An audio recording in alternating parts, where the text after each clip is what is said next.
ওয়াজ শোনা, ওয়াজ করা, জলসা করা, জলসা শোনার সময় আর নয়। এখন ময়দানে নামার সময়। অনেক ওয়াজ শুনেছেন, আমরা অনেক ওয়াজ করেছি। ওয়াজ করা, ওয়াজ শোনা এখন বন্ধ করতে হবে। এখন নামতে হবে ময়দানে। রাজি আছেন? কারা কারা ময়দানে নামবেন হাত তুলে দেখান তো দেখি। ময়দানে সেদিন নামবেন যেদিন আপনার সামনে আপনার স্ত্রীকে ছিনিয়ে নিয়ে চলে যাওয়া হবে, যেদিন সুন্দরী মেয়েটাকে আপনার সামনে তার ইজ্জতের 12টা বাজানো হবে, সেদিন ময়দানে নেবেও আর কোনো কাজ হবে না। ওয়াজ তো এখন বিনোদন হয়ে গেছে, অনুষ্ঠান। বিরিয়ানি হবে, একটু আলো হবে, সুন্দর প্যান্ডেলিং হবে, সুন্দর মাইকিং হবে। বলেন আপনারা এইখানে অন্তরে হাত রেখে ওয়াজ করে কি ফায়দাটা হয়? আমি হাসিবুর রহমান, যদি এইটা আপনারা বলে দেন তাহলে আজ থেকে এখানে কসম খাবো আর কোনো দিন ওয়াজ করব না। কি ফায়দাটা হয় আপনারা বলে দেন, এখানে আমাকে বলেন যে এই ফায়দাটা হয়। আর আমি গুনে গুনে আপনাদের এই ওয়াজের অপকারিতা বলে দেব, গনে গনে বলে দেব।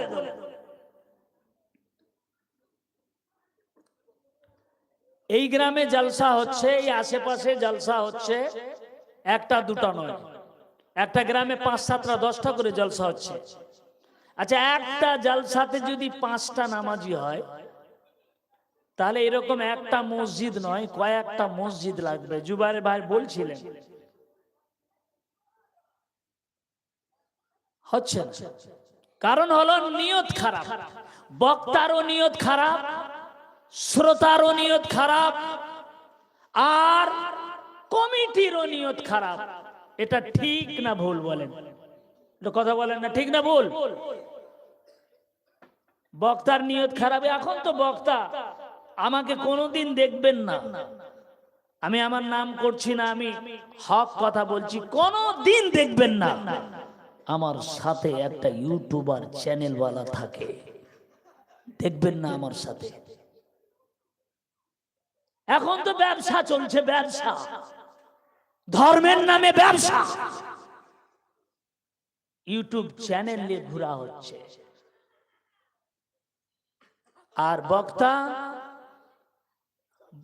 বক্তা কি করছে?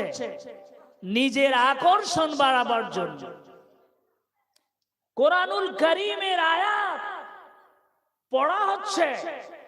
এভাবে পড়ার ঢং নয়, এভাবে পড়া উচিত নয়।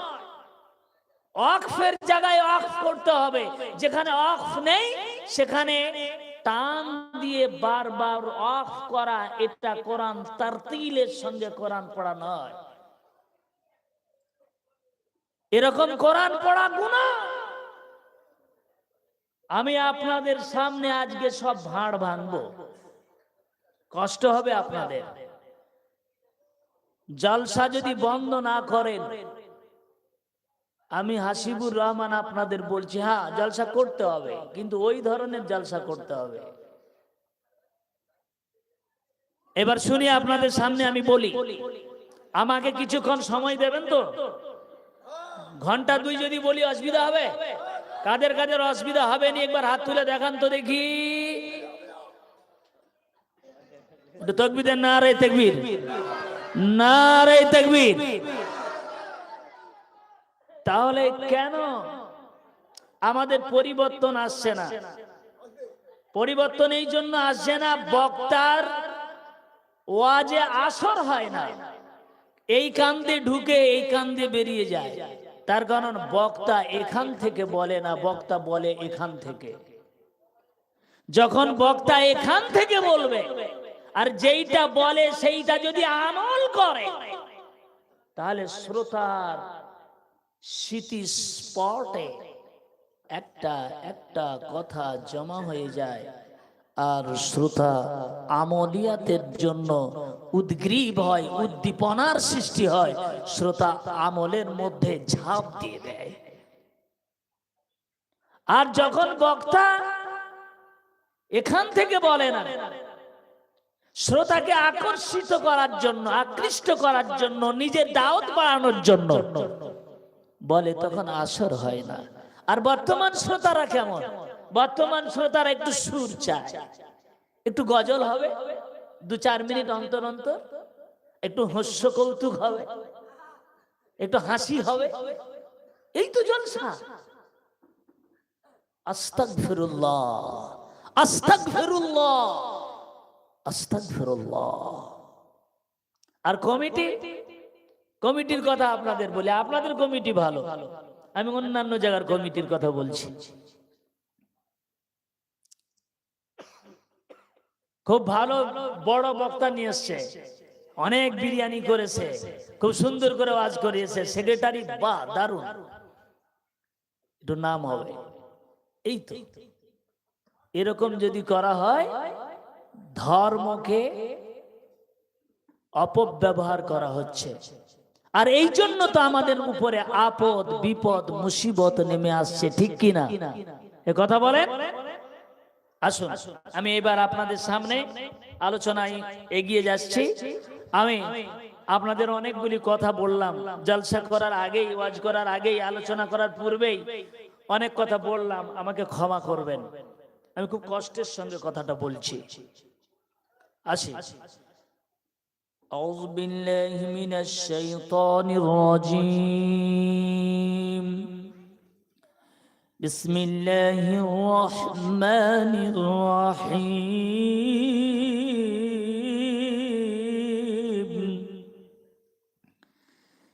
ইয়া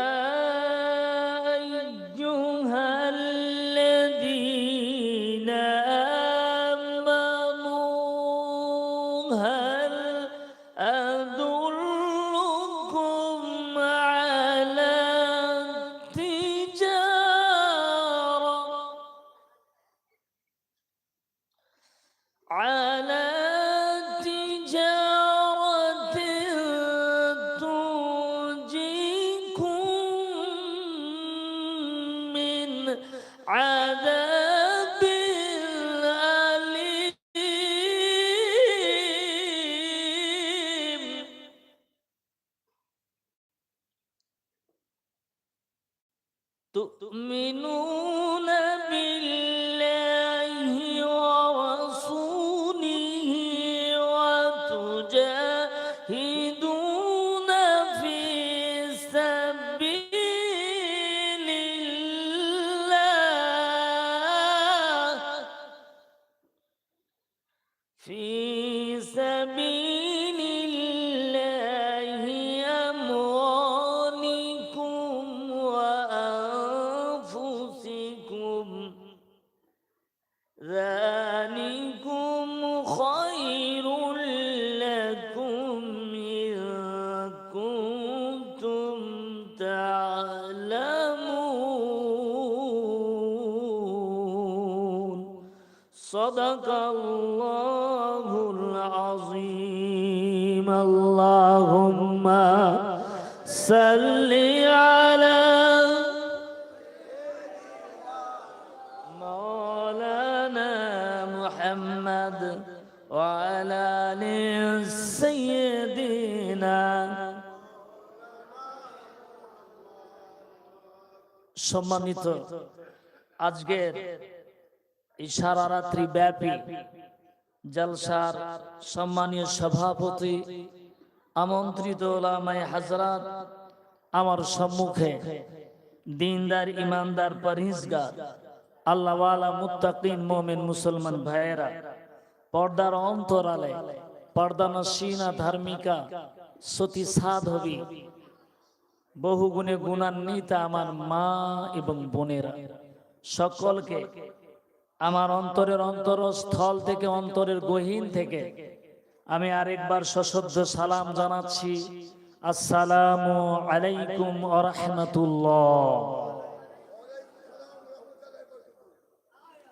সম্মানিত সুধী, আজকে আল্লাহ রাব্বুল আলামিনের দরবারে আমরা কালেমাতুশ শুকর আদায় করছি যে আল্লাহ তাআলা আমাদেরকে সমস্ত ধরনের ব্যস্ততা, অক্ষমতা, দুর্বলতা, সংকীর্ণতা, হীনমন্যতা, অস্পষ্টতা, জড়তা, অলসতা, অসুস্থতা থেকে মুক্ত করে এই গভীর রজনীতে আল্লাহ পাক আমাদেরকে কোরআন শোনার জন্য কবুল করে আল্লাহ পাক এই জান্নাতের বাগানে বসার তৌফিক যিনি দিলেন তিনি কে? জোরে বলেন তিনি কে? তাহলে শুকরিয়া আদায় হবে কার? শুকরিয়া আদায় হবে কার? সেই মহান মাবুদের শুকরগুজার হচ্ছি, তার শুকরিয়া আদায় করছি সকলে শ্রদ্ধা জনিত কণ্ঠে, বিনয় অবনত চিত্তে, একাগ্রতার সাথে মনের সমস্ত নিগ্রাণ ও আবেগ উজাড় করে দিয়ে পড়ছি আলহামদুলিল্লাহ, আলহামদুলিল্লাহ। হজের ফায়দা সম্পর্কে কিছু কথা বলবো। যদি আমাদের পরিবর্তনের নিয়তে আমরা বসি তাহলে হজের ফায়দা আছে, আর পরিবর্তনের নিয়তে যদি না বসি তাহলে কোনো ফায়দা নাই। ফায়দা কি? ইন্নাল মুমিনুনাল্লাযীনা ইযা যুকিরাল্লাহু ওয়াজিলাত কুলুবুহুম ওয়া ইযা তুলিয়াত আলাইহিম আয়াতুহু যাদাতুহুম ঈমানা ওয়া আলা রাব্বিহিম ইয়াতাওয়াক্কালুন। জোরে বলুন আল্লাহু আকবার। ইন্নামাল মুমিনুনাল্লাযীনা ইযা যুকিরাল্লাহ, মুমিন বান্দাদের গুণ আল্লাহ রাব্বুল আলামিন বর্ণনা করলেন। মুমিন বান্দাদের কাছে আল্লাহ রাব্বুল আলামিনের কোরআনের আয়াত যখন তেলাওয়াত করা হয়, আল্লাহ পাকের কোরআনের আয়াত যখন তাদের কানের কাছে পৌঁছে যায়, মুমিন বান্দারা ঘরের মধ্যে ঘুমিয়ে থাকতে পারে না, রাস্তা চলাচল করতে পারে না। মুমিন বান্দাগুলির অন্তরের মধ্যে কম্পন সৃষ্টি হয়ে যায়। মুমিন বান্দাগুলি অন্তরটা ধড় ধড় ধড় ধড় করতে থাকে, অস্থিরতা সৃষ্টি হয়, মনের মধ্যে একটা বেচেন তৈরি হয়ে যায়। যেখানে কোরআন তেলাওয়াত হয়, যতক্ষণ না পর্যন্ত ওই জায়গায় না এসে পৌঁছায় ততক্ষণ পর্যন্ত তার শরীরের মধ্যে যেন একটা কম্পন ভাব থাকতে পারে। যারা বলুন সুবহানাল্লাহ। ততক্ষণ পর্যন্ত তার শরীরের মধ্যে একটা কম্পন থাকে। কোরআনের আওয়াজ শোনার সঙ্গে সঙ্গে ঘরের মধ্যে নরম বিছানায় ঘুমিয়ে থাকতে পারে না বাবা। এই বান্দাটা কোরআন শোনার জন্য মাহফিলে চলে আসে। এই মাহফিলে বসে, জান্নাতের বাগানে বসে কোরআনের আওয়াজগুলো শুনতে থাকে, আর কোরআনের তেলাওয়াত শুনে যখন মনটা ভরে যায়, অটোমেটিক তার অজান্তে তার মুখ থেকে সুবহানাল্লাহ শব্দটা বেরিয়ে যায়। যখন কোরআন শোনার পরে অন্তর থেকে যখন সুবহানাল্লাহ বলানো লাগে না, সুবহানাল্লাহ বলানো লাগে না, সুবহানাল্লাহ, আলহামদুলিল্লাহ, আল্লাহু আকবার, তখন শ্রোতা বলে, যখন শ্রোতার হৃদয়ের গহীনে কথাটা পৌঁছে যায় তখন সে নিজের থেকে সুবহানাল্লাহ বলে। বলে কি বলে না? বলে কি বলে না? নিজের থেকে যখন সুবহানাল্লাহ, মানে কি? আল্লাহ পবিত্র, আল্লাহ রাব্বুল আমিন পবিত্র, এই কথাটা যখন চিৎকার দিয়ে বলে উঠে, সঙ্গে সঙ্গে আল্লাহ পাক বলে, ফেরেশতারে শোন শোন, আমার বান্দারা গভীর রজনীতে আমাকে পবিত্র পবিত্র পবিত্র বলে ঘোষণা করেছে। গভীর রাত্রে আমাকে পবিত্র পবিত্র বলে ঘোষণা করলো।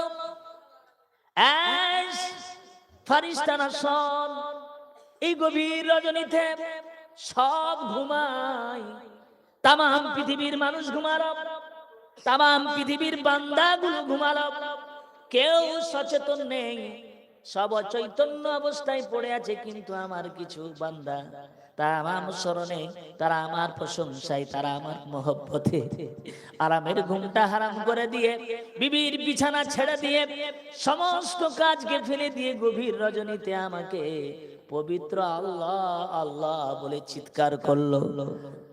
এই ফেরেশতারা শোন, যে বান্দাটি আমাকে পবিত্র বললো, ওই বান্দার নাম করে জান্নাতের মধ্যে একটা দানা, একটা বীজ বপন করে দাও। যারা হবে না সুবহানাল্লাহ।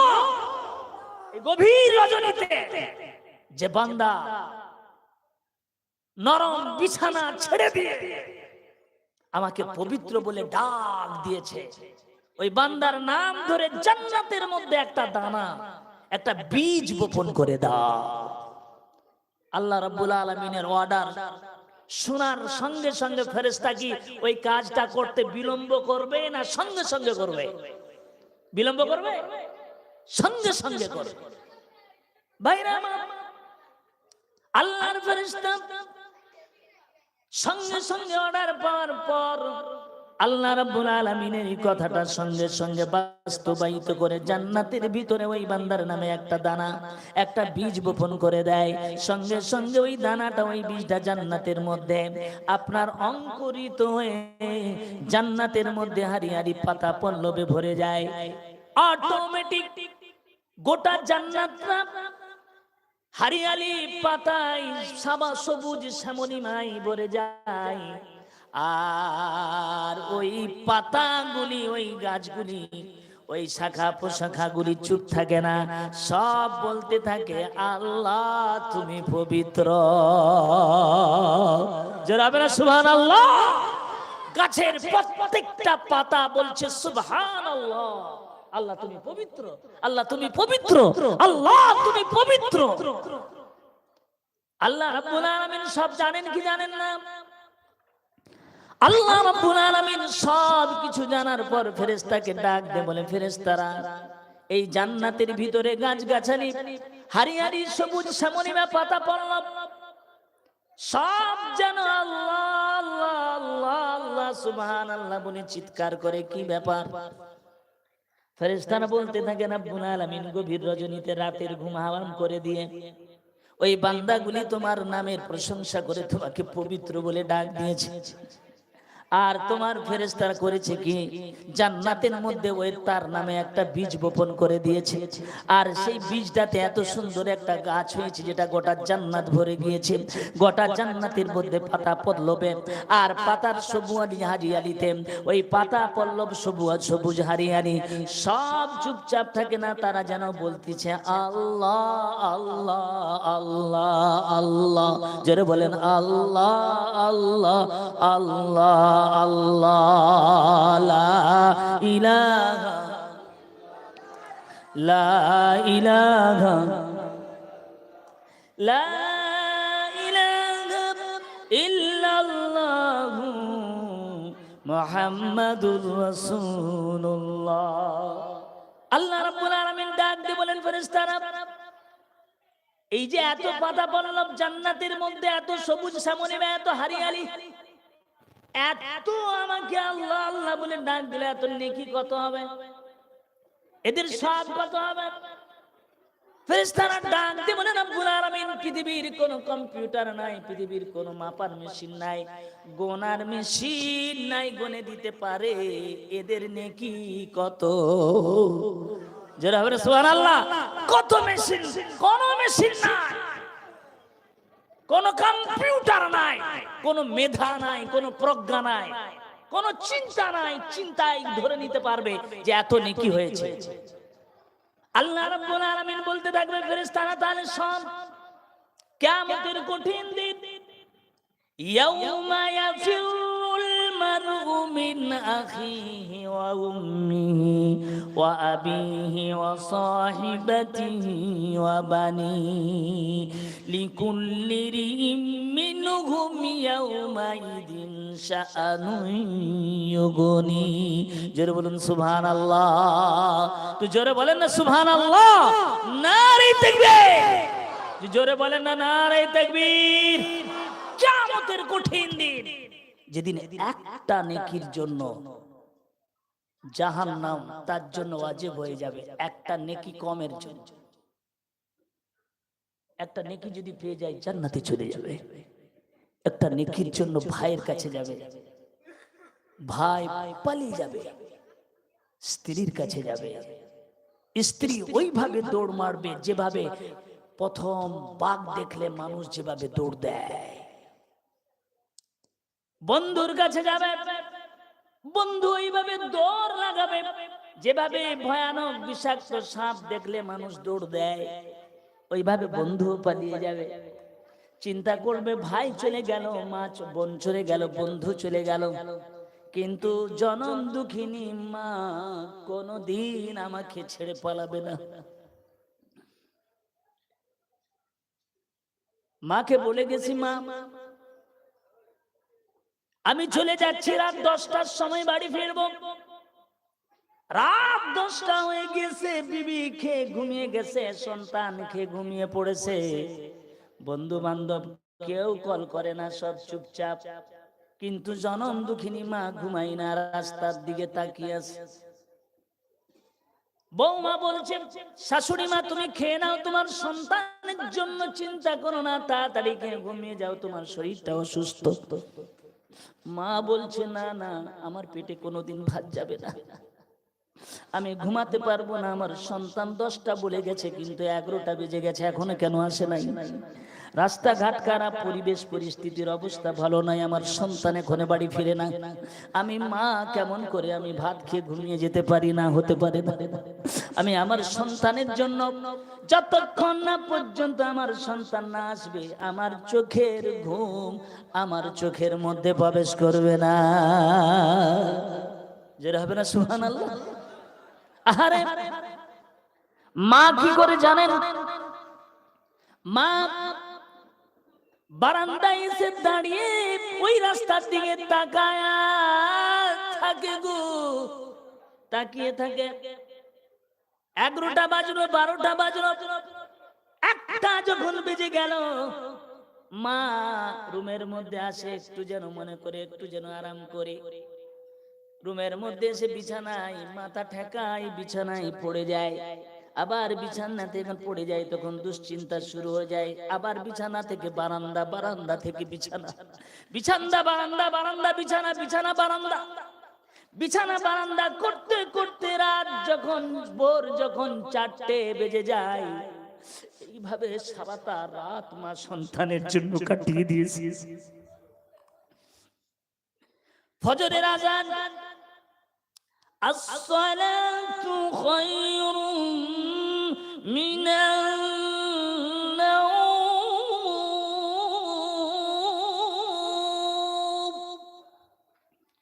ফজরের আযান, ফজরের আযান হয়ে গেল। মা উজু করে ফজরের নামাজ পড়ে দোয়া করতে, আল্লাহ রাব্বুল আলামিন, সারাটা রাত কেটে গেল, আমার সন্তান না জানি ডাকাতের পাল্লায় পড়লো নাকি, আমার সন্তান না জানি অ্যাক্সিডেন্ট হতো নাকি, আমার সন্তানের কি হলো। এইভাবে ফজরের নামাজ পড়ে দোয়া করলো, তখনও পর্যন্ত সন্তান আসে না। সারা রাত মা জেগে আছে, ফজরের নামাজের পরও মা ঘুমাই না। আরে কিয়ামতের কঠিন দিনে এই কথাটা চিন্তা করছে সন্তান। ভাইয়ের কাছে একটা নেকির জন্য গেলাম, ভাই পালিয়ে গেল। বোনের কাছে একটা নেকির জন্য গেলাম, বোন পালিয়ে গেল। বন্ধুর কাছে একটা নেকির জন্য গেলাম, বন্ধু ওইভাবে পালিয়ে গেল যেভাবে বিষধর সাপ দেখলে মানুষ দৌড় মারে, যেভাবে বাঘ দেখলে দৌড় মারবে, ওইভাবে পালিয়ে গেল। আহারে, যে মা সারা রাত আমার জন্য ঘুমালো না, মনে হয় ওই মায়ের কাছে গেলে আমাকে হয়তো একটা নেকি দিয়ে দেবে।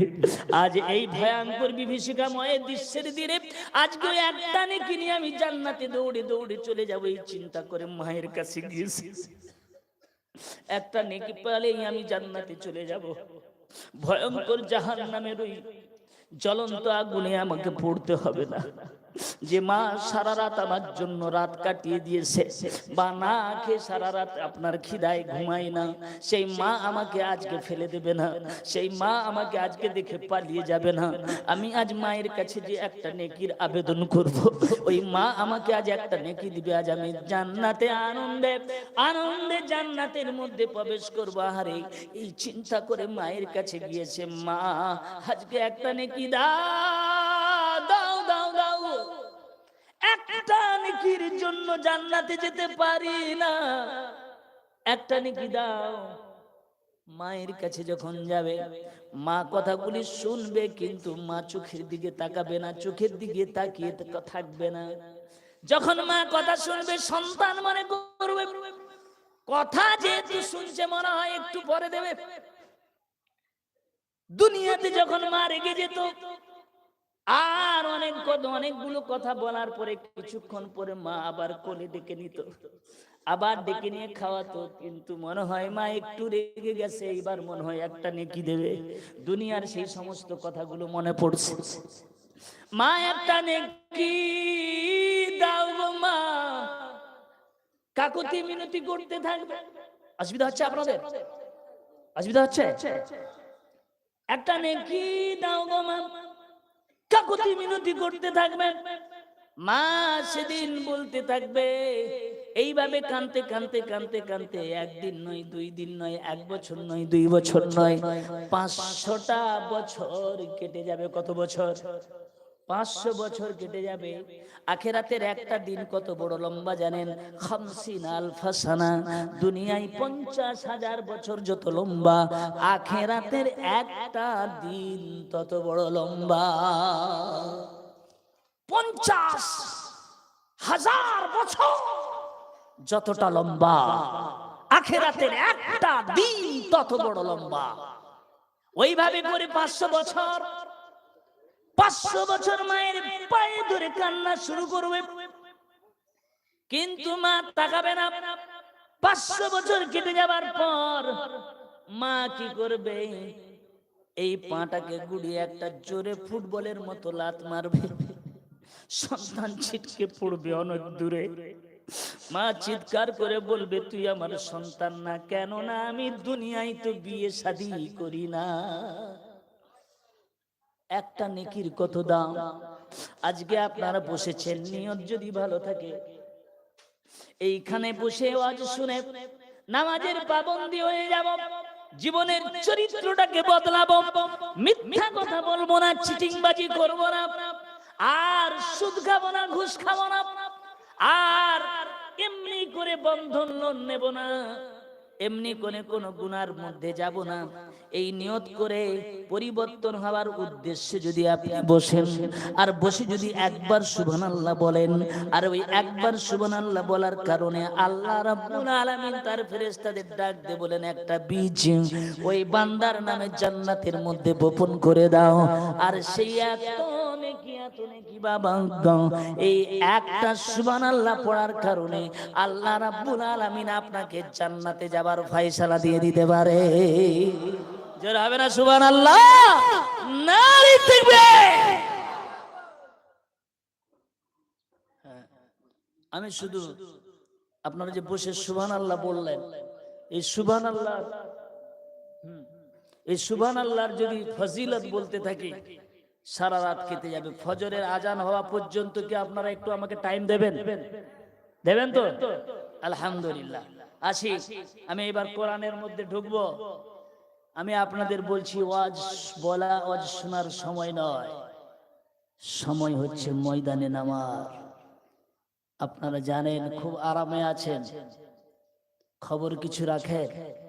আমি আপনাদেরকে বলছি শুনেন, 100 বছর পূর্ব থেকে মুসলমানদেরকে এই ভারতবর্ষ থেকে নিশ্চিহ্ন করে দেওয়ার ব্লুপ্রিন্ট তৈরি করে, আর সেই ব্লুপ্রিন্টের উপরে কাজ করতে করতে করতে করতে তারা 90% কামিয়াব হয়ে গিয়েছে। ভারতবর্ষের মুসলমানদের সব ছিনিয়ে নিয়েছে, যতটুকু পড়ে আছে সেটাও ছিনিয়ে নেওয়ার জন্য সংবিধানের তাওয়াক্কা না করে ভারতবর্ষের সমস্ত নিরপেক্ষ সংস্থাগুলোকে কুক্ষিগত করেছে। আর 1 নম্বর হলো সুপ্রিম কোর্ট, 2 নম্বর হলো সিবিআই, 3 নম্বর হলো এনআইএ, 4 নম্বর হলো ইডি, 5 নম্বর হলো হাইকোর্ট, 6 নম্বর হলো জজ কোর্ট, এমনি করে 7 নম্বর হলো ট্রাইব্যুনাল কোর্ট, আর 8 নম্বর হলো আমাদের রিলিজিয়ান, আপনার আপনার কি বলে, ধর্মীয় স্বাধীনতা, বাক স্বাধীনতা, পোশাক পরিচ্ছদের স্বাধীনতা, খাওয়ার স্বাধীনতা। শুধু তাই নয়, এইটা করতে করতে এমন জায়গায় আমাদের হাত দিয়েছে, গোটা বিশ্বে মুসলমানদের বুকে হৃদয়ে রক্তক্ষরণ শুরু হয়েছে। সেটা হলো আমার নবীজির সম্মানের উপরে আঘাত করেছে। মুসলমান আপনারা কি মেনে নেবেন আমার নবীজিকে অসম্মান করবে? আপনারা কি মুখ বন্ধ করে, স্লোগান বন্ধ করে, চুপ করে ঘরে ঘুমাবেন, না রাস্তায় ময়দানে নেমে আপনার প্রতিবাদের কণ্ঠস্বরে সচ্চারিত হয়ে জালিমদের মুখ তোড় জবাব দেওয়ার জন্য আপনারা প্রস্তুত আছেন, না ঘুমিয়ে থাকবেন? প্রস্তুত আছেন? কারা কারা প্রস্তুত আছেন একবার হাত তুলে দেখান তো দেখি। একটু হাত তুলে রাখেন। আর ওই ধরনের একবার তাকবীরের আওয়াজ দিতে হবে, যে তাকবীরের আওয়াজটা জালিমদের কানের মধ্যে পৌঁছে যায়। না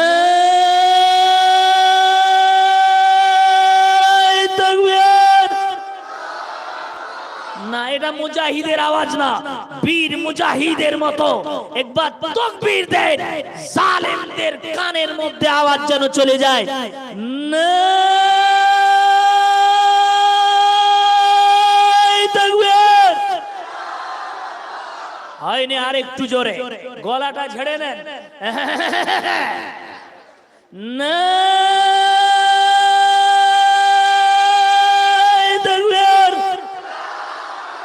আল কোরআনের আলো, আল কোরআনের আলো, নারী তাকবীর। গরম পানা হয়েছে।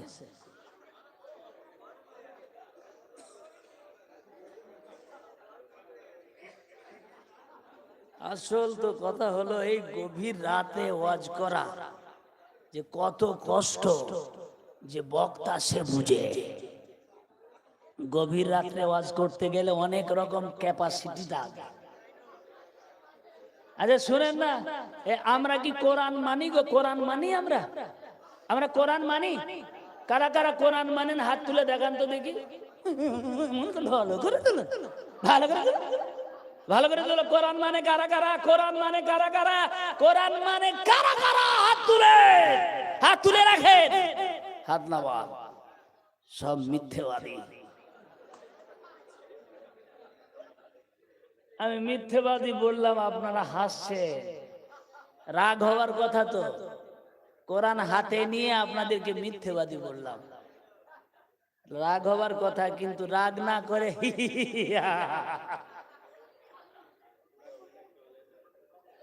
হাসছেন আপনারা।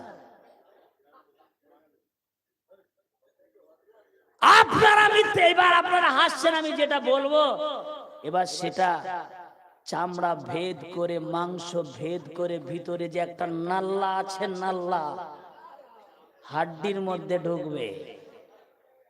আপনারা মিথ্যেবাদী না, আপনাদের বাপ দাদা 14 গোষ্ঠী সব মিথ্যেবাদী, পাক্কা পাক্কা মিথ্যেবাদী। এবার মনে করবে যে আমাদের বাপ দাদা 14 গোষ্ঠী কবরে শুয়ে আছে, আর এই গভীর রাত্রে তাদের কবরে সওয়াব পাঠাবো, না এই মিথ্যার পুরা ফুলঝুড়ি পাঠাবো? এ কেমন কথা বলছে? আমি হাসিবুর রহমান প্রমাণ করিয়ে দিচ্ছি, আমরা কেউ কোরআন মানি না। মুখে কোরআন মানি, কিন্তু আসলে কোরআন মানি না। আর যদি কোরআন মানতাম তাহলে এ সমস্ত জালিমদের উৎপত্তি হতো না এই জালিমদের, এই জালিমেদের ক্ষমতা থাকতো না ওই নামাজ পড়া অবস্থায় ফুটবলের মতো শট মারতে। এই জালিমদের ক্ষমতা হতো না, বলতে পারতো না মসজিদের মধ্যে ঢুকে ঢুকে মুসলমানদের মারবো। শুনেছেন তো? শুনেছেন আপনারা? কথা বলে না, শুনেছেন? মসজিদের মধ্যে ঢুকে ঢুকে মুসলমানদের মারবো, ক্ষমতা হতো না। ক্ষমতা এই জন্য হয়েছে, ওমা আসাবাকুম মিন মুসিবাতিন ফাবিমা কাসাবাত আইদিকুম ওয়া ইয়াফু আন কাসীর। এই যে আযাব গজব তোমাদের উপরে যে আপদ বিপদ মুসিবত আছে, এগুলো সব তোমাদের দুই হাতের কামাই করা, তোমাদের কৃতকর্মের ফল। তোমরা কোরআন মানোনি, কোরআনের সঙ্গে ধোঁকাবাজি, কোরআনের সঙ্গে দাগাবাজি, কোরআনের সঙ্গে মিথ্যাচার, কোরআনের সঙ্গে তামাশা, কোরআনের সঙ্গে ভণ্ডামি, কোরআনের সঙ্গে বিভ্রান্তি, কোরআনের সঙ্গে তোমরা চিটিংবাজি করেছো। এই জন্য কোরআন তোমাদের মসজিদে থাকবে, তারপরে ও তোমাদেরকে মসজিদের মধ্যে ঢুকে ঢুকে মারবে। পৃথিবীর কোন কাফেরের বলার ক্ষমতা ছিল না, কেননা আমরা কোরআনটাকে মসজিদের মধ্যে সীমাবদ্ধ করে দিয়েছি, মাদ্রাসার মধ্যে সীমাবদ্ধ করে দিয়েছি, খানকার মধ্যে সীমাবদ্ধ করে দিয়েছি, ঈদগার মধ্যে সীমাবদ্ধ করে দিয়েছি। আপনারা বলেন মসজিদে শুধু থাকবে কোরআন, না কোরআন পার্লামেন্টেও থাকবে? কোথায় থাকবে? কোথায় থাকবে? আমার আজ বুঝতে পারেন না? মসজিদে শুধু কোরআন থাকবে না পার্লামেন্টে থাকবে?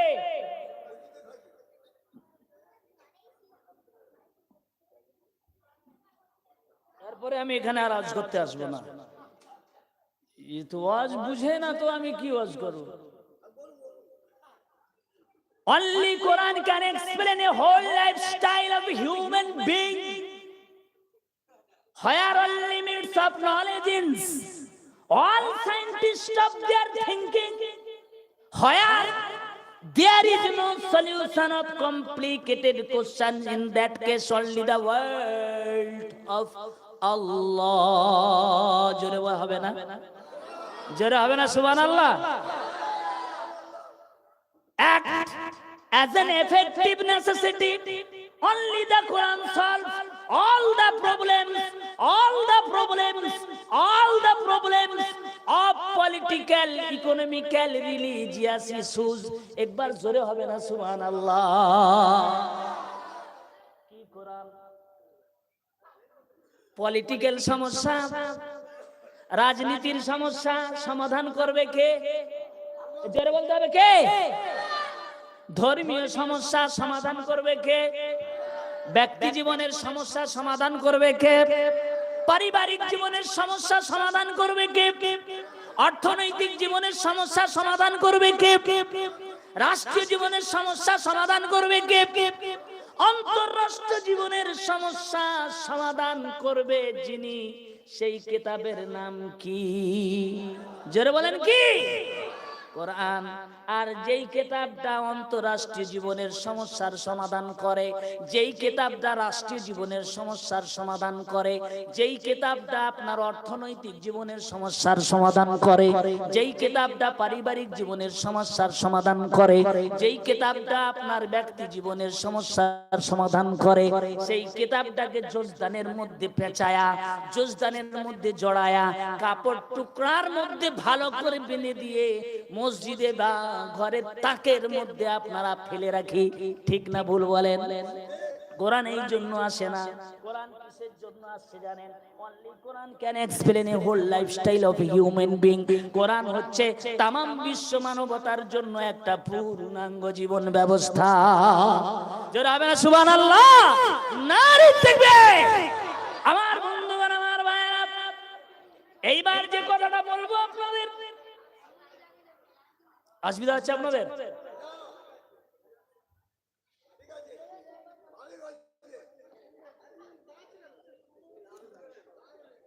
ইমান ইমান ইমান ইমানের তাগাজা বলবেন না, উনি যেমন করছে করতে দেন।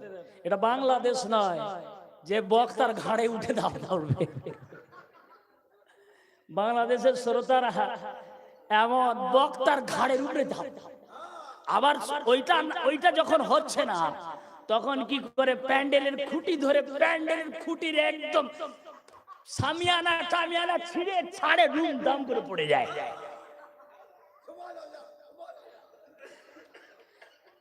আমার ভাইয়েরা, তাহলে কোরআন এসেছে কিসের জন্য? আর সেই কোরআনকে আমরা মানি না। আফাতুমিনুনা বিবাদিল কিতাবি ওয়া তাকফুরুনা বিবাদ ফামা জাযাউ মান ইয়াফআলু যালিকা মিনকুম ইল্লা খিজিয়ুন ফিল হায়াতিদ দুনিয়া ওয়া ইয়াওমাল কিয়ামাতি ইউরাদ্দুনা ইলা আশাদ্দিল আযাব ওয়া মাল্লাহু বিগাফিলিন আম্মা তা'মালুন। জোরে আল্লাহু আকবার। আফাতুমিনুনা বিবাদিল কিতাব, তোমরা কি কিতাবের কিছু কিছু অংশ মানবে আর সবগুলো ছেড়ে দেবে? আমরা কোরআনের কিছু কিছু অংশ মানি। এই বন্ধুগণ শোনো, কোরআনের কিছু কিছু অংশ আমরা মানি। কি? কোরআন দিয়ে নামাজ পড়বো, কোরআন দিয়ে রোজা রাখবো, কোরআন দিয়ে হজ করব, কোরআন দিয়ে আমরা যাকাত দেব, কিন্তু কোরআন দিয়ে ব্যবসাটা চালাবো না, কোরআন দিয়ে সেক্রেটারিয়েট চালাবো না, সেক্রেটারিয়েট, কোরআন দিয়ে পার্লামেন্ট চালাবো না, কোরআন দিয়ে বিদ্যালয় চালাবো না, কোরআন দিয়ে আদালত চালাবো না, কোরআন দিয়ে বাজার চালাবো না। শুধু কোরআনটা নামাজের মধ্যে, শুধু কোরআনটা আপনার হজের মধ্যে, শুধু কোরআনটা আপনার যাকাতের মধ্যে, শুধু কোরআনটা আপনার রোজার মধ্যে। এইভাবে শুধু নামাজ, রোজা, হজ, যাকাত, মসজিদ, মাদ্রাসা, খানকার ভিতরে কোরআনটাকে সীমাবদ্ধ করে দিয়েছি। সেক্রেটারিয়েটের মধ্যে সেক্রেটারিয়েটের মধ্যে কোরআন নাই, পার্লামেন্টের মধ্যে কোরআন নাই, লোকসভার মধ্যে কোরআন নাই, বিধানসভার মধ্যে কোরআন নাই, অঞ্চল প্রধানের কাছে কোরআন নাই, বিদ্যালয়ে কোরআন নাই, বাজারে ব্যবসায় কোরআন নাই, পারিবারিক জীবনে কোরআন নাই, সামাজিক জীবনে কোরআন নাই, অর্থনৈতিক জীবনে কোরআন নাই, কোথাও কোরআন নাই। শুধু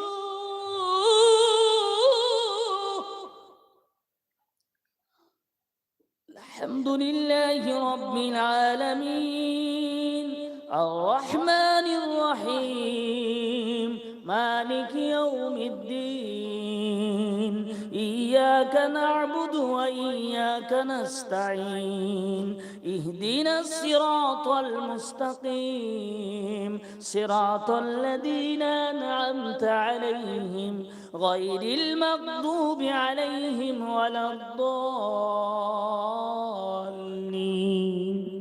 قل هو الله أحد الله الصمد لم يلد ولم يولد ولم يكن له كفوا أحد الله أكبر।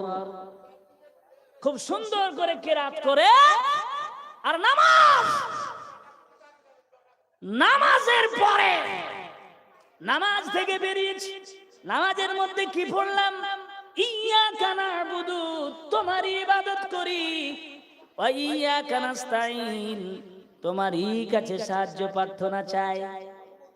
নামাজের মধ্যে বললাম তোমারই ইবাদত করি, তোমার ছাড়া আর কারো, আল্লাহ ছাড়া কি আর কারো ইবাদত করি আমরা? একথা বলেন, আল্লাহ ছাড়া কি আমরা অন্য কোন প্রভু, অন্য কোন স্রষ্টার কি ইবাদত করি? আল্লাহ ছাড়া ইবাদতের বিকল্প কোন রব কি আমাদের আর আছে? না, আসতে বললে গুনাহ হবে। আল্লাহ ছাড়া উপাস্যের যোগ্যতা কি আর কেউ রাখতে পারে না? আমার বন্ধুগণ, আমার ভাইরা, তাহলে নামাজের মধ্যে আমরা বলছি ইয়্যাকা না'বুদু ওয়া ইয়্যাকা নাস্তাঈন, তোমারই ইবাদত করি, তোমারই। এখানে তোমার পরে রর পরে হস্যই, মানে হস্যই যেখানে আসে সেখানে নির্দিষ্ট করে দেওয়া হয় তোমার ছাড়া অন্য কারো ইবাদত করি না। তোমারই ইবাদত করি আর কেবলমাত্র তোমারই কাছে সাহায্য প্রার্থনা করি।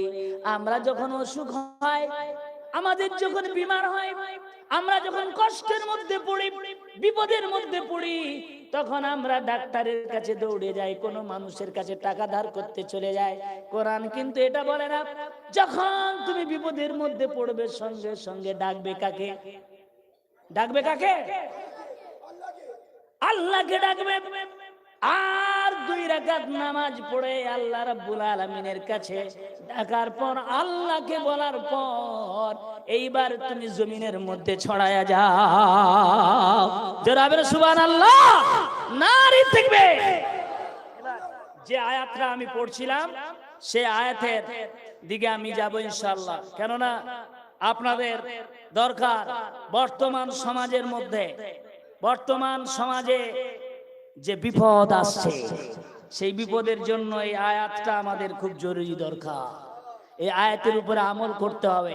আপনারা শুনেছেন এবং আপনারা social media, prints media, electronics media এবং কানা ঘুষার মাধ্যমে আপনারা শুনেছেন পূর্ব মেদিনীপুর জেলা তৌহিদি জনতা বলে একটা সংগঠন, যেটা একেবারে নতুন সংগঠন, আমার নবীজিকে গালি দেবে, আমার নবী শানে গুস্তাখি করবে, আমার নবীকে অবমাননা করবে, কুরুচিকর মন্তব্য করবে। আমরা কি সেটা মেনে নেব? জোরে বলেন, মেনে নেব? পৃথিবীর মুসলমান মেনে নেয়নি আগেও, এখনো মেনে নেবে না। তাই সর্বপ্রথম পশ্চিম বাংলায়, সর্বপ্রথম পূর্ব মেদিনীপুর জেলার 1 লক্ষ মানুষকে সাথে নিয়ে গোটা জেলাকে স্তব্ধ করে দিয়ে একটা প্রতিবাদের কণ্ঠস্বরে সোচ্চারিত হয়ে কেন্দ্রের কাছে জালিম সরকার 2 নেতার কাছে খবর পৌঁছে গেছে যে পশ্চিম বাংলার 1 নম্বরে পূর্ব মেদিনীপুর জেলা তাদের জান দিবে, মাল দিবে, বুকের তাজা রক্ত দিয়ে শহীদ হয়ে যাবে। রাসূলের নামে 1 বিন্দু কটূক্তি কথা তারা শুনতে রাজি। জোরে বলেন, রাজি নয়। বন্ধুগণ, আমার ভাইয়েরা, আজকের পরিবেশ পরিস্থিতি, বর্তমান ভারতবর্ষের যে অবস্থা, সেই প্রেক্ষাপটে দাঁড়িয়ে আমি আপনাদের কাছে 2-1টি কথা বলতে চাই। আপনারা একটু ধ্যান দিয়ে শুনেন। আল্লাহ রাব্বুল আলামিন সূরা সাফের মধ্যে বলছেন, ইয়া আইয়ুহাল্লাযীনা আমানু, হে ঈমানদার বিশ্বাসী বান্দারা, যারা তোমরা ঈমানের দাবি করো। আমরা ঈমানদার তো? একটু আপনি আসতে বলেন, আপনারা ঈমানদার তো? কথা বলেন, হ্যাঁ না না? আরে হ্যাঁ না না? আপনারা ঈমানদার তো? হ্যাঁ না না? হ্যাঁ। ইয়া আইয়ুহাল্লাযীনা আমানু, হে ঈমানদার বিশ্বাসী বান্দারা, যারা তোমরা ঈমানদার বলে দাবি করো। এই ঈমানদারদেরকে আল্লাহ পাক বলছেন বেঈমানদের, বেঈমানদের বলে না, কাফেরদের বলে না, মুনাফিকদের বলে না, ফাসিকদের বলে না, জালেমদের বলে না। আল্লাহ বলছে কার কাছে? ইয়া আইয়ুহাল্লাযীনা আমানু, হে ঈমানদার বিশ্বাসী বান্দারা। আল্লাহ রাব্বুল আলামিন যখন তার মুমিন বান্দাদের উদ্দেশ্যে ডাক দেয়, আল্লাহ পাক তখন তার কুদরতি হাতটা এইভাবে ডাক দেয়, হে ঈমানদার বিশ্বাসী বান্দারা আয়। ইয়া আইয়ুহাল্লাযীনা আমানু হাল আদুল্লুকুম আলা তিজারাতিন তুজিকুম মিন আযাবিন আলীম।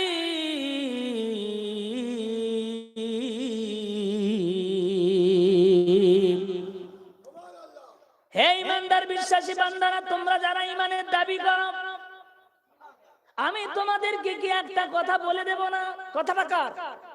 কথাটা কার? আমি কি তোমাদেরকে একটা ব্যবসার কথা বলে দেব না?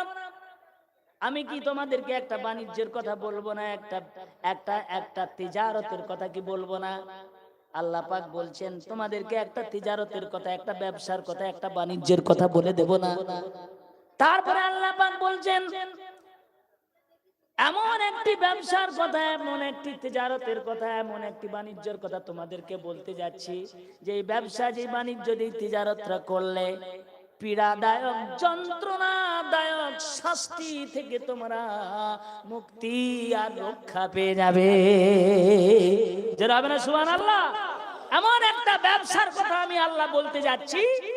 আল্লাহ পাক বলছেন এমন একটা ব্যবসা, সেই ব্যবসা যদি তোমরা করো তারে ভয়ানক যন্ত্রণাদায়ক শাস্তি থেকে তোমরা সব বেঁচে যাবে। যেটা হবে না সুবহানাল্লাহ। তাহলে আমরা যন্ত্রণাদায়ক শাস্তি থেকে বেঁচে যাব।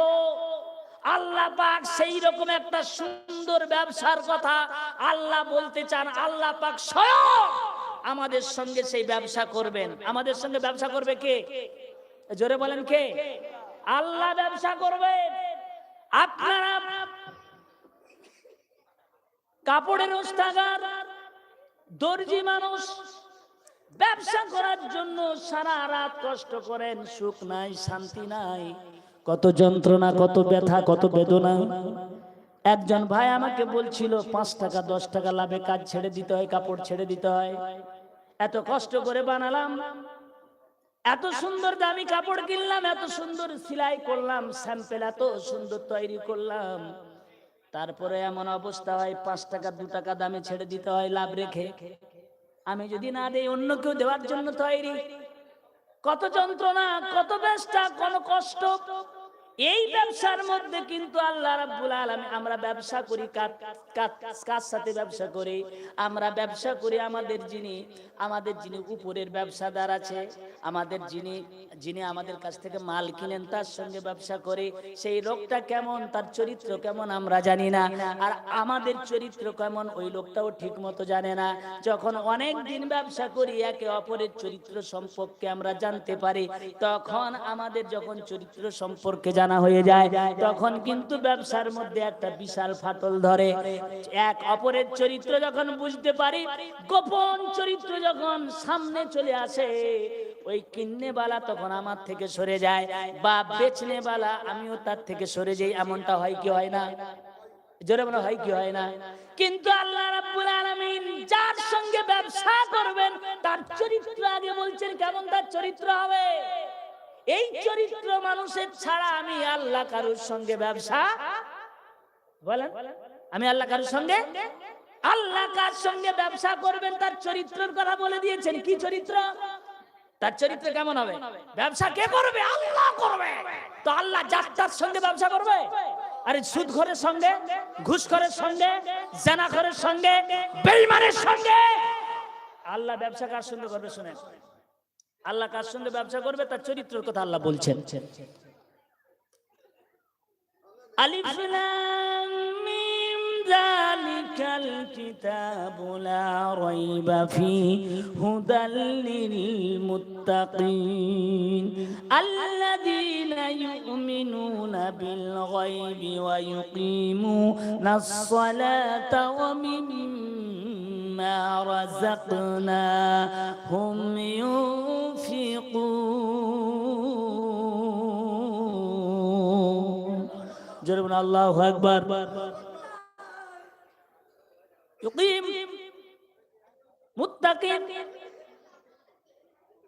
আলিফ লাম মিম যালিকাল কিতাবু লা রাইবা ফীহি হুদাল লিল মুত্তাকিন আল্লাযীনা ইউমিনুনা বিল গায়ব। যার সঙ্গে আমি ব্যবসা করব সে গায়েবকে বিশ্বাস করবে। কিকে বিশ্বাস করবে? কাকে বিশ্বাস করবে? গায়েবকে বিশ্বাস করবে, অদৃশ্যকে বিশ্বাস করবে। যে গায়েবকে বিশ্বাস করবে, অদৃশ্যকে বিশ্বাস করবে, আমি আল্লাহ রাব্বুল আলামিন তার সঙ্গে ব্যবসা করব। জোরে বলুন সুবহানাল্লাহ। আমার বন্ধুগণ, আমার ভাইরা, আল্লাহ রাব্বুল আলামিন বলেন 2 নম্বর তার চরিত্র কেমন হবে? 2 নম্বর চরিত্র হবে নামাজ প্রতিষ্ঠিত করবে। যে নামাজ প্রতিষ্ঠিত করবে, আমি আল্লাহ তার সঙ্গে ব্যবসা করব।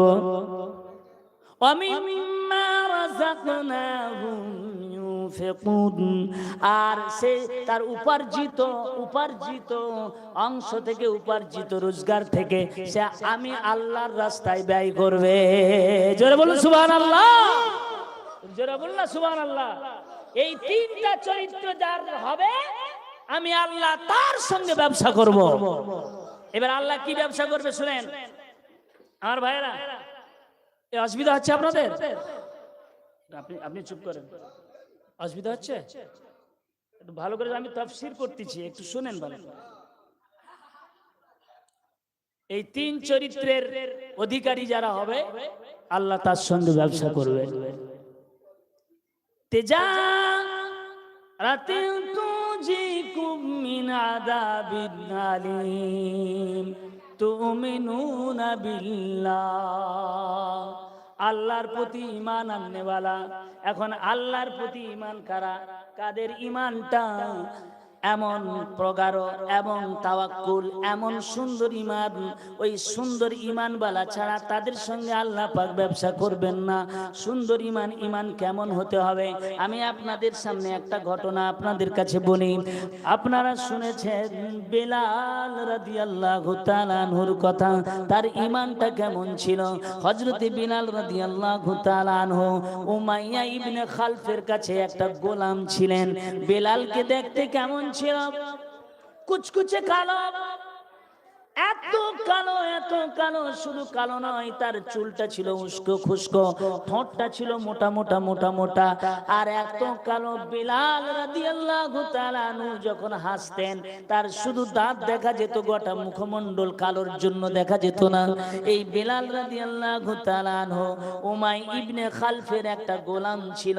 উমাই ইবনে খালফ বেলালের সঙ্গে কেমন ব্যবহার করতে জানেন? একটা মুনিবার একটা গোলামের ব্যবহার কত কষ্টদায়ক হয়। উমাইয়া ইবনে খালফ বলছে, বেলাল আমি যেমন খাবো তুমি ওই রকম খেতে পারবে না। আমি যেমন খাবো, আমি যেই সুন্দর খাদ্যটা খাবো ওই সুন্দর খাদ্যটা বেলাল তুমি যদি খাও তাহলে গোলাম আর মুনিবের সঙ্গে পার্থক্য থাকবে না। অতএব মুনিবের খাবারটা সুন্দর হবে আর গোলাম বেলাল তোমার খাবারটা সুন্দর হবে না। মুনিব খাবার পরে উচ্ছিষ্ট যেটা সেইটা বেলালকে দেওয়া হতো। ও বন্ধু ভাইরা আমার, শুধু তাই নয়, বেলাল রাদিয়াল্লাহু তাআলা আনহুকে এমন পোশাক দিত যে উমাইয়া ইবনে খালফ যে সুন্দর পোশাক পরতো, অত সুন্দর পোশাক বেলাল রাদিয়াল্লাহু তাআলা আনহুকে দেয়া হতো না। বেলাল রাদিয়াল্লাহু তাআলা আনহুকে চপ্পল দেয়া হতো না, জুতো দেয়া হতো না। কেননা উমাইয়া ইবনে খালফ ভালো ভালো জুতো পরতেন, যদি বেলালও জুতো পরতো তাহলে মুনিব আর গোলাম সমান সমান হয়ে যেত। এই জন্য পার্থক্য রাখার জন্য বেলাল রাদিয়াল্লাহু তাআলা আনহুকে জুতো দেওয়া হতো না। আর উমাইয়া ইবনে খালফ বড় বড় দামি দামি সুন্দর সুন্দর জুতো পরতো। বন্ধুগণ আমার ভাইয়েরা, একদিন উমাইয়া ইবনে খালফ বুঝতে পারলো আমার গোলাম বেলাল মুহাম্মাদের উপরে ঈমান এনেছে। উমাইয়া ইবনে খালফ বলছে, বেলাল তুমি আমাদের পূর্বপুরুষদের ঈমানটাকে ধ্বংস করে দিয়ে তুমি মুহাম্মাদের উপরে ঈমান এনেছো, তার আল্লাহর উপরে ঈমান এনেছো। এ বেলাল তুমি ঠিক কাজ করো না। বেলাল রাদিয়াল্লাহু তাআলা আনহু বলেন, উমাইয়া ইবনে খালফ শুনে নাও, জেনে নাও, আমি আমার আমার আমার আমি যে কাজটা করেছি এই কাজটা আমার জীবনের সর্বশ্রেষ্ঠ কাজ। তখন উমাইয়া ইবনে খালফ বলছে, বেলাল রে শোনো, এর জন্য কি পরিণতি হবে তুমি কি জানো? উমাইয়া ইবনে খালফের প্রশ্নের জবাবে বেলাল ডাক দিয়ে বলেন, এই মুনিব শোনো শোনো শোনো শোনো, যা পরিণতি হবে আমি বেলাল সমস্ত পরিণতি মাথায় নিয়ে নেব, কিন্তু মুহাম্মাদের থেকে ঈমান উইথড্র করব না। যারা বলেন সুবহানাল্লাহ, নারে তাকবীর, যা বলবে সব মেনে নেব, কিন্তু মুহাম্মাদের উপরে ঈমান এনেছি, আল্লাহর উপরে ঈমান এনেছি, আমি ওই ঈমান থেকে আমি উইথড্র করব না। জোরে বলুন। উমাইয়া ইবনে খালফ বলছেন, বেলাল জানো তোমার কি হবে? বলছে কি? বলছে তোমার শরীর থেকে সমস্ত যে পোশাক রয়েছে ওই পোশাকগুলো ছিনিয়ে নেওয়া হবে, বেলাল রাদিয়াল্লাহু তাআলা আনহুর আঁঠু থেকে কোমর পর্যন্ত ওইটুকু পোশাক রেখে দিয়ে একটা পোশাক সব ওই উমাইয়া ইবনে খালফ সব খুলে নিয়েছে।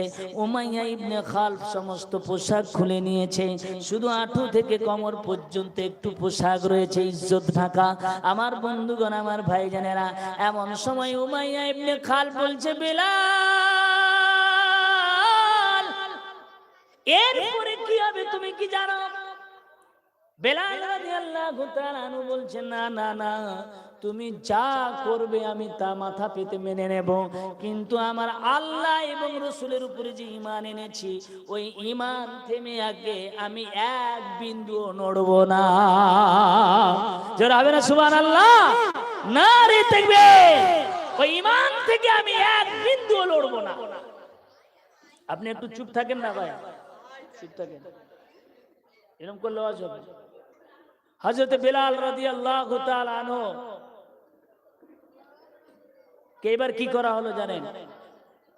হযরত বেলাল রাদিয়াল্লাহু তাআলা আনহুকে পাগলা উটের পায়ে দড়ি দিয়ে বেঁধে দেওয়া হলো, আর সেই পাগলা উটকে তাড়িয়ে দেওয়া হলো। পাগলা উট তার গতিতে দৌড় দিচ্ছে, আর বেলাল রাদিয়াল্লাহু তাআলা আনহুর শরীর থেকে চামড়াগুলো আর শরীর থেকে মাংসগুলো ছিঁড়ে ছিঁড়ে ছিঁড়ে ছিঁড়ে মরুভূমির বালি কণাগুলো রক্তে রক্তাক্ত হয়ে ভিজে যাচ্ছে। এমন সময় হযরতে বেলাল রাদিয়াল্লাহু তাআলা আনহুকে নিয়ে এসে একটা উত্তপ্ত মরুভূমির উপরে শুইয়ে দিয়ে রক্তাক্ত বেলাল বেহুশ অচৈতন্য অবস্থায় হযরতে বেলালের বুকের উপরে একটা বিশাল ওজনের পাথরকে চাপিয়ে দিয়ে বলা হচ্ছে, বেলাল এখনো পর্যন্ত সময় আছে, মুহাম্মদ আর তার আল্লাহর উপর থেকে ঈমানটাকে উইথড্র করে নাও। হযরতে বেলাল এত কষ্ট ঈমান কারে বলে, তাওয়াক্কুল কাকে বলে, কিভাবে আল্লাহর উপরে দৃঢ় ঈমান রাখতে হয়, হযরত বেলাল রাদিয়াল্লাহু তাআলা আনহু তার দৃষ্টান্ত, উজ্জ্বল দৃষ্টান্ত পৃথিবীর মানুষের কাছে রেখে গিয়েছেন। আমার বন্ধুগণ, আমার ভাইয়েরা, এমন সময় যখন উমাইয়া ইবনে খালফ বলল, এখনো সময় আছে, তুমি তোমার আল্লাহ এবং তোমার রাসূল থেকে ঈমান উইথড্র করে নাও। বেলাল একটি শাহাদাত আঙ্গুল উপরের দিকে তুলে দিয়ে বলছে, আহাদ আহাদ আহাদ লা শারীকা লা। জোরে বলুন সুবহানাল্লাহ। আমার বন্ধুগণ, আমার ভাইজানেরা, মেরাজের রাত আপনার নবী আমার নবী, একটু কান খাড়া করে শুনবেন। মেরাজের রাত আপনার নবী আমার নবী বিশ্ব নবী মুহাম্মদুর রাসূলুল্লাহ সাল্লাল্লাহু তাআলা আলাইহি ওয়াসাল্লাম মসজিদুল হারাম থেকে মসজিদুল আকসা থেকে প্রথম আকাশে পাড়ি দিয়েছেন। এমন সময় প্রথম আকাশের দরজা বন্ধ, প্রথম আকাশের দরজা বন্ধ, সাথে আছে বিশ্বনবী মুহাম্মদুর রাসূলুল্লাহ সাল্লাল্লাহু তাআলা আলাইহি সাল্লাম। আমার বন্ধুগণ, আমার ভাইয়েরা, জিবরাইল ডাক দিয়ে বলেন, প্রথম আকাশের দরজার ওপারে কে ফেরেশতা আছো? আমার আওয়াজ কি তুমি শুনতে পাচ্ছ? ওই দিকের ফেরেশতা ডাক দিয়ে বলেন, জিবরাইল, আমার নাম ইসমাইল ফেরেশতা। জিবরাইল আলাইহিস সালাম বলছেন, শোনো, তুমি কি আমার আওয়াজ শুনতে পাও না? ওইদিকে ইসমাইল ফেরেশতা বলছে, হ্যাঁ আমি আওয়াজ শুনতে পাচ্ছি। কেন দরজা খুলছো না? দরজা খুলে দাও। ইসমাইল ফেরেশতা ডাক দিয়ে বলেন, জিবরাইল শুনে নাও, দরজা আল্লাহ রাব্বুল আলামিন যেদিন থেকে এই দুনিয়ায় পৃথিবী আকাশ সৃষ্টি করেছেন সেই দিন থেকে প্রথম আকাশের দরজাটা বন্ধ করে রেখেছে। যেটা হবে না কেন বন্ধ কেন? ওইদিকে ইসমাইল ফেরেশতা ডাক দিয়ে বলেন, ইয়া জিবরাইল, হে ভাই জিবরাইল শোনো। কেন বন্ধ আপনি জানেন, ঘটনাটা শোনেন। সেই দিন থেকে প্রথম আকাশের দরজা বন্ধ এই জন্য করা আছে, ওই আকাশ কোনোদিন খোলা হবে না ততদিন পর্যন্ত। ওই আকাশের দরজাটাকে জান্নাতের সুন্দর কাঠ দিয়ে ওই আকাশের দরজাটা বানানো হয়েছে, ডেকোরেশন করা হয়েছে। শুধু তাই নয়, জান্নাতের ঝাড়বাতি নিয়ে এসে ওই সমস্ত আকাশটাকে সুন্দর করে সাজানো হয়েছে। এইখানে শেষ নয়, জান্নাত থেকে লাল গালিচা নিয়ে এসে ওই আকাশ, প্রথম আকাশ থেকে জান্নাত পর্যন্ত ওই গালিচা বিছানা দেওয়া, বিছিয়ে দেওয়া হয়েছে।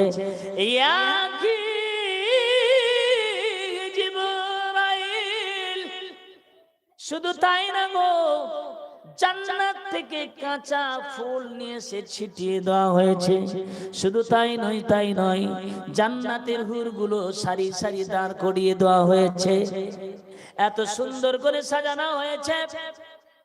আকাশের সমস্ত ফেরেশতারা বছরের পর বছর, লাখো লাখো বছর সাজাতে তাদের সময় লেগেছে, কিন্তু ততক্ষণ পর্যন্ত খুলবো না। আল্লাহ রাব্বুল আলামিনের অর্ডার আছে, যতক্ষণ না পর্যন্ত তার হাবিব না আসবে ততক্ষণ আকাশের প্রথম দরওয়াজা তার হাবিব ছাড়া অন্য কারোর জন্য খোলা হবে না। জোরে হবে না সুবহানাল্লাহ? নারে তাকবীর। জিবরাইল আলাইহিস সালাতু ওয়াস সালাম বলছেন, ইয়া আখি ইসমাঈল, যার জন্য লক্ষ লক্ষ বছর ধরে জান্নাতের সুন্দর কাঠ নিয়ে এসে আপনার চৌকাঠ তৈরি করা হচ্ছে, ডেকোরেশন তৈরি করা হচ্ছে, জান্নাতের গালিচা বিছিয়ে দেওয়া হয়েছে, জান্নাতের কাঁচা দেওয়া হয়েছে, সেই আখেরি জামানার নবী মুহাম্মদুর রাসূলুল্লাহ আমার সঙ্গে আছেন। জোরে বলুন, জোরে হবে না সুবহানাল্লাহ? ইসমাঈল ফেরেশতা ডাক দিয়ে বলে, আমাদের জীবনটা সার্থক হয়ে গেল। দরওয়াজা খুলে দিন, লাব্বাইক ইয়া রাসূলুল্লাহ। আল্লাহর নবী প্রথম দরওয়াজা দিয়ে আসমানের মধ্যে ঢুকলেন। আসমানের মধ্যে ঢুকে এবার গোটা আকাশ দেখতে দেখতে জিবরাইল আলাইহিস সালাম জান্নাতের মধ্যে নিয়ে গেছেন।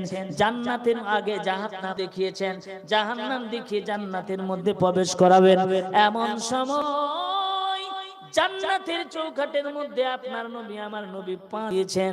এমন সময় জান্নাতের ভিতর থেকে সুমধুর কণ্ঠে কোরআন তেলাওয়াতের আওয়াজ শোনা যায়।